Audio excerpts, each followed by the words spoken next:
Ano ba kinatatakutan? Noong presidente, bakit binarikadahan? Napakadami-dami. Napakadaming bantay nila.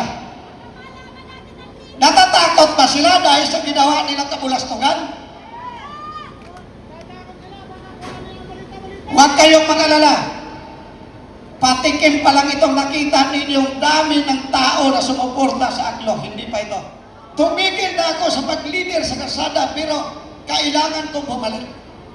Dahil hindi po pwede ang ganitong sitwasyon. Hindi kami papayag yan na mayroong mamuno sa ating bansa na ganito kababoy, ganito timonyo sa ating mga mamamayan.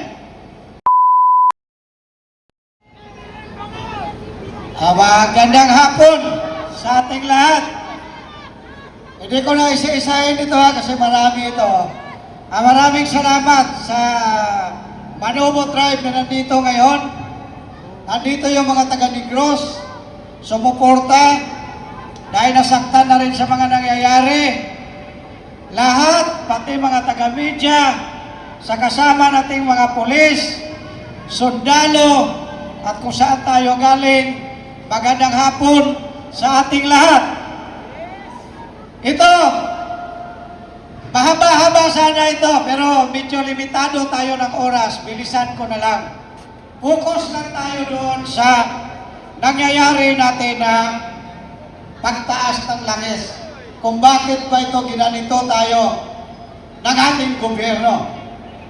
Siguro, sa karamihan ninyo, hindi ninyo alam kung bakit biglang tumaas ang langis.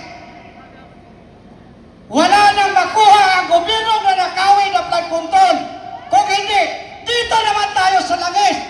At para matahimik ang flood control, dito tayo dinala ngayon sa langis. Natambiruan ang biktima dito. Itong mga driver and conductor sa buong Pilipinas. Na kung saan pinamunuan natin na nasasaktan ng todo. Kung hindi pa ito nagkaganito, hindi tayo magkakaisa. At ngayon, yung iba na nasa Quezon Province na hindi nakatuloy, maraming salamat din. Kahit hindi man kayo nakatuloy, yung mga driver conductor mahigit 3,000 dahil nahirapan sa pagbiyahe papunta rito. Maraming salamat at marami rin naman kami nandito. Hindi tayo papayag na gagawin nila tayong uto-uto. Kung naintindihan ninyo, inilabas natin yun, ang pahayag noon, na bakit itinaas itong presyo ng langis ng mga ihodiputa na ito, na ito naman ay istak pa. Tinubuan ng 70 pesos. Nagbayad tayo sa bawat isa ng 70 pesos. Kinuha nito sa atin dahil yun daw ay replacement cost. Tayo ang namuhunan sa kanila. Maniwala kayo sa hindi. Tingnan ninyong mabuti, i-research ninyo kung magkano. Dahil dapat dito sa atin ngayon, ang landed cost ay 61.44 pesos pa lang dapat. May papel tayong hawak niyan. At dito lahat ng mga taga-media, naririnig ninyo ito uli. Andito ako sa tablado, i-research ninyo. Dahil ang papel na kalimutan ko rin sa sasakyan kanina. Tingnan ninyo mabuti, dahil ipinlas na ito sa TV. Ipinlas na ito sa screen. Sino ang nag-plus nito? Si Senador Gatchalian. Dahil doon sa hearing nila na doon, si Senador Marcolita. Tinignan natin, kay mayroon tayong kasabihan na paano mo matutuklasan ang isang kasinungalingan kung hindi mo alamin ang buong katotohanan. Hindi mo makikita sa isang tao yung isang nagsisinungaling kung hindi mo pasokin ang kanyang sarili para makita mo kung totoo ba siya nagsisinungaling. Paano mo makita yung katotohanan kung andoon ka lang sa social media, andyan ka lang sa Malacanang? Ano ba kinatatakutan? Noong presidente, bakit binarikadahan? Napakadami-dami. Napakadaming bantay nila.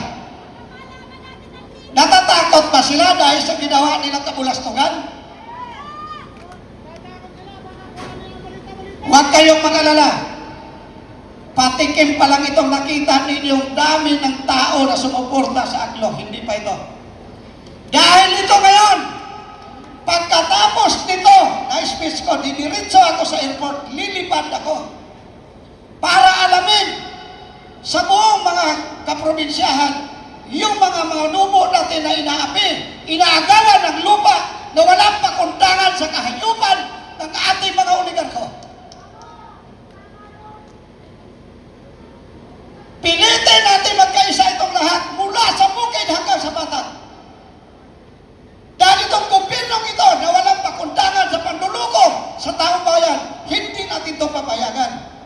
Tumigil na ako sa pag-leader sa kalsada pero kailangan kong bumalik. Dahil hindi po pwede ang ganitong sitwasyon. Ang dami nandiyan sa social media kung ano-ano mga pinagsasabi. Huwag ninyo lukuhin ang sarili ninyo. Dahil kung gusto ninyo yan magiging Prime Minister, kayo lang. Huwag ninyo kami isali. Dahil kami ni kailan, hindi kami papayag yan na mayroong mamuno sa ating bansa na ganito kababoy, ganito timonyo sa ating mga mamamayan. Binigyan mo ng emergency doon sa langis natin. Nagkaroon noong March 24. Pero kung kailan nagkaroon ng kapangyarihan, saka itinaas, umabot tayo ng 153 ang litro ng diesel.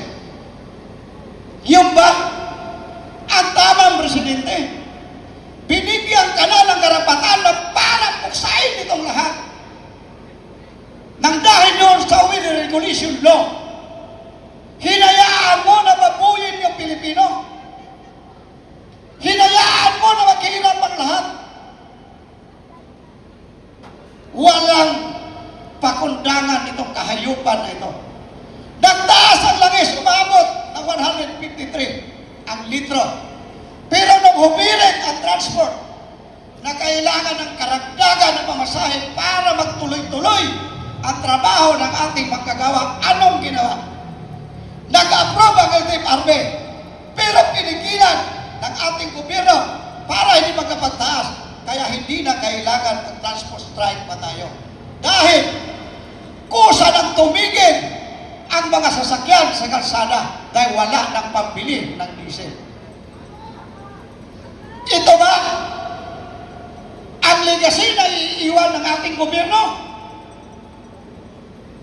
Anong klaseng pamuno ito? Ha?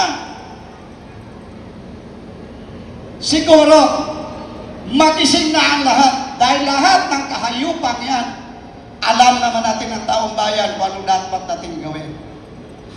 Hindi habang buhay sila ng ganyan. May hangganan yan. Kaya ang panawagan ko sa sambayan ng Pilipino, ngayon pa lang, alamin na ninyo ang buong katotohanan. Huwag na kayo panood yan sa YouTube, sa TikTok para kayo lulukuhin. Dahil hindi kayo dapat maluloko. Dahil kayo mismo, alam ninyo ang nangyayari ngayon. Kung paano kayo binaboy, paano tayo hinudas. Alam natin lahat, malapit na ang eleksyon. Alamin ninyo ang buong katotohanan para mapatunayan mo ang kanilang kasinungalingan. Magmula sa barangay captain hanggang pataas, alamin ninyo. Kasi pag hindi ninyo alam kung ano yung katotohanan, hindi ninyo mapatunayan na siya ay nagsunungaling sa kanyang mamamayan. Maraming salamat at magandang hapon sa ating lahat.